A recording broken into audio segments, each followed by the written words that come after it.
Hi, I'm David back with another mini series. Sometimes after a breakup, sexual intimacy becomes the problem, or at least a significant part of it that contributed to the end. In this particular episode, I'm going to be calling it Sex.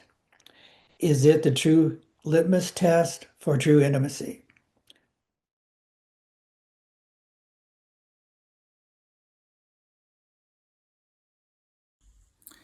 No, one thing I hear from men all the time, though it's true for women as well, is that why doesn't my partner know how much I need the physical side of love? These aren't just men that are struggling with compulsions or addictions. It's everyday guys who feel like their whole sense of closeness depends on physical intimacy.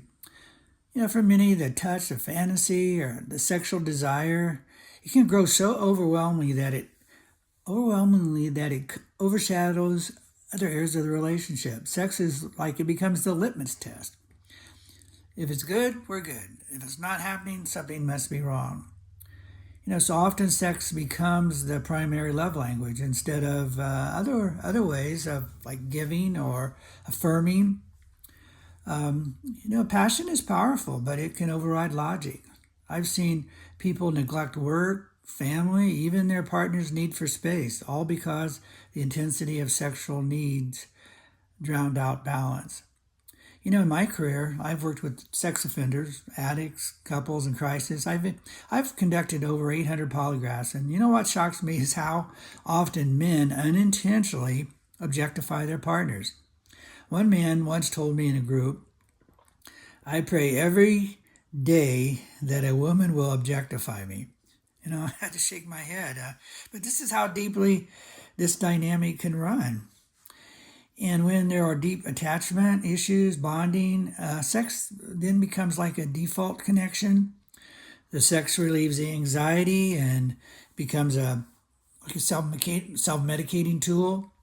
Often, when there's a problem with emotional intimacy, sex mistakenly provides a false sense of closeness. And there are many of my former clients who openly admit that sex is only for sex and they want more but are unable to have the depth, both physical and emotional union.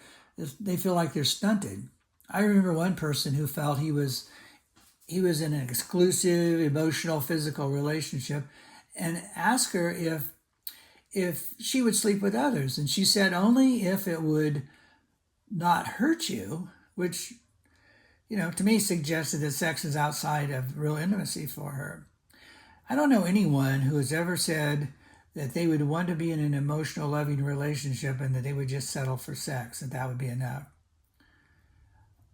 You know, um, I also know for some men that because of needing just a release or intercourse is the goal, that they have lost the affectionate gestures, the passionate kissing, the cuddling, holding hands. So, here are some of the important questions that I think are really worth asking in your own relationships. The first one is, how important is sex in your current relationship? Is it just a part of the relationship, or does it dominate everything? Another one, are you and your partner open to talking about desires, frequencies, and preferences? Or does the deeper feelings like shame and fear keep the conversation locked away? How is sex complicating or interfering with other areas of your life? Family time, work, you know, uh, a deep emotional connection with other people, spiritual growth, and how do these insecurities show up in around sex? This one person wrote, "Mirror, mirror on the wall, am I still attractive enough? Am I good enough in bed, or do I need to be Don Juan 2.0? If I don't perform, will I lose them?" And then maybe the most important question is, am I affectionate enough without sex? Holding hands, hugging, small gestures, those often matter more to our partners than we can realize. Sex brings us closer, but it can also reveal our deepest insecurities. The work is not just about how often you're intimate. but whether you could talk about it and honestly without any kind of judgment. So until next time.